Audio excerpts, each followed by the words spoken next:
feel great, yeah. What has the last 24, 48 hours been like for you? Obviously, you want to win, but I'm proud of our guys. We fought. Celebrate. It also been able to spend time with some family and actually kind of wind down and realize what the hell actually happened. And it's a good feeling. Let me confess on national television. I was telling them. Second confession you got now. I was telling them, nobody trolls me better than you the way that you do it, because when, last year when y'all beat Boston, I'm on the court and he just walks up to me and looks me in my face. Handle all the small details. And just walked away. That's what he does, Details. because he remembered that I doubted the brother when he was coming out of Villanova.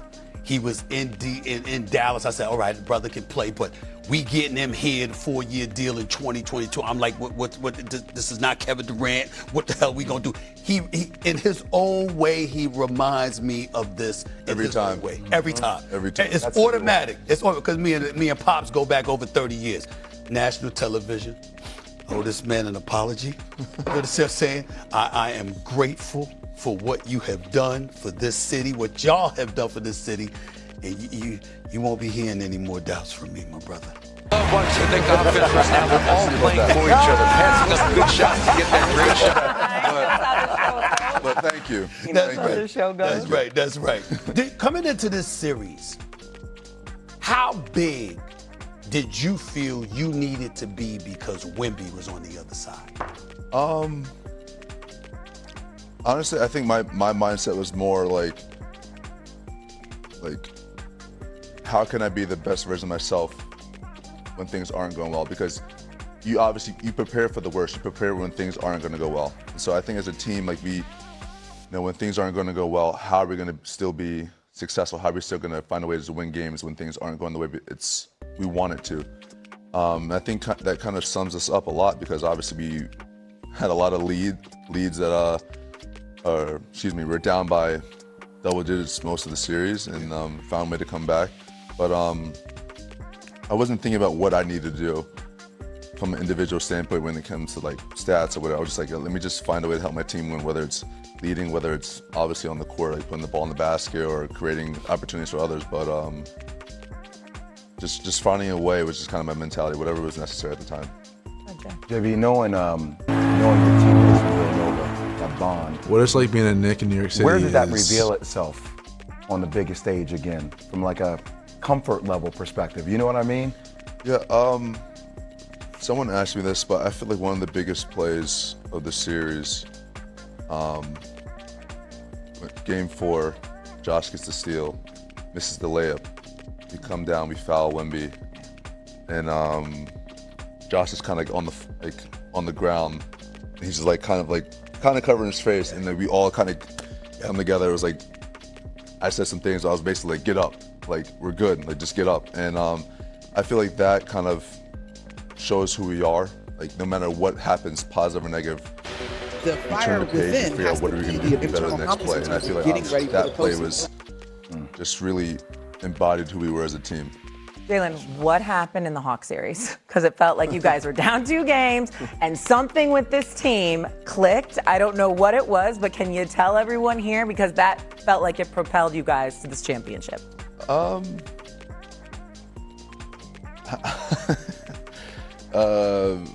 We said some things to each other, but I think most importantly, we were like, all right, let's get back to who we are. He did a 360 pirouette around 2 rockets and laid it up and in. Let's find a way to win.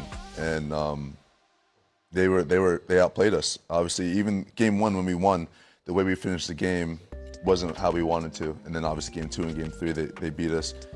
And but we came together as a team. We're like, all right, we know what we did wrong. We know what we have to do.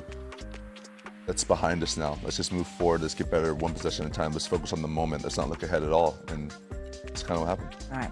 Hey, Shay, I always said when his dad and I played together in Chicago, he would always come on the court, and he always had no fear in his eyes, even before games. It's crazy to see that same no-look fear. Yeah. You know what I mean?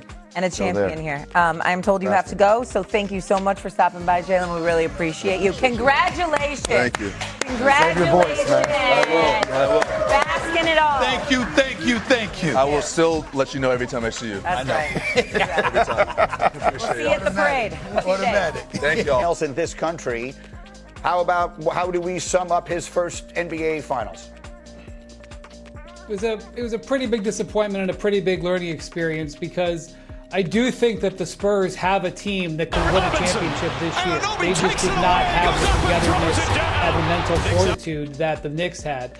And so the words that he said, and in particular I want to point out, he gave some answers in French that when you saw the translation, he was even more self-critical, because I know he came off at other times as arrogant, and there were times when he showed his maturity. Both of those things are true. Both of those are part of his personality. But his self-criticism is what I think it will be the most productive thing that comes out of this.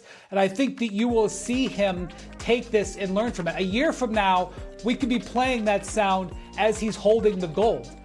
Maybe it doesn't happen. Maybe it's a longer Playoffs process. is just so but much I do different. think None he like said it. the You know, he things played that you want 2 to hear games, a and it's young, gonna be vanquished hard. player say. What do you think, Monica? What do we say about Wembanyama today? He's 22, and that he has not lost in the NBA at this level. I think, yeah, is there room for him to grow a little bit in terms of sportsmanship? Certainly. But I think the competitiveness, the arrogance, if you will, all of the things that kind of make you gritty are part of competing at a high level, and that he's human. Like, he's an absolute villain in New York, and rightfully so. The flagrants, okay, room to grow, but I'm not going to eliminate the human experience of competing at a high level for this young man. I'm just not going to do it. I mean, just mark my words. You will never see this Victor Wembanyama again.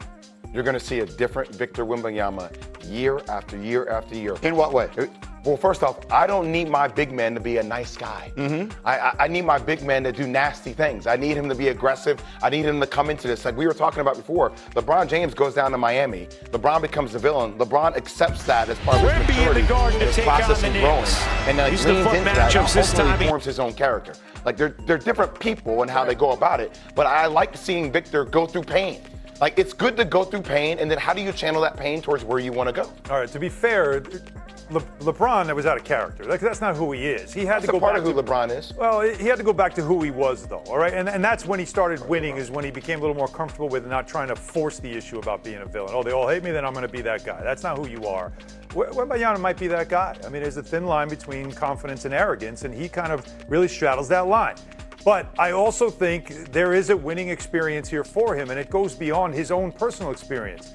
What he will do at some point in his career is look across. Remember looking across the court and seeing the 6'2" Jalen Brunson winning and making winning plays and making them when they matter most, which is at the end of the game, not at the beginning of the game.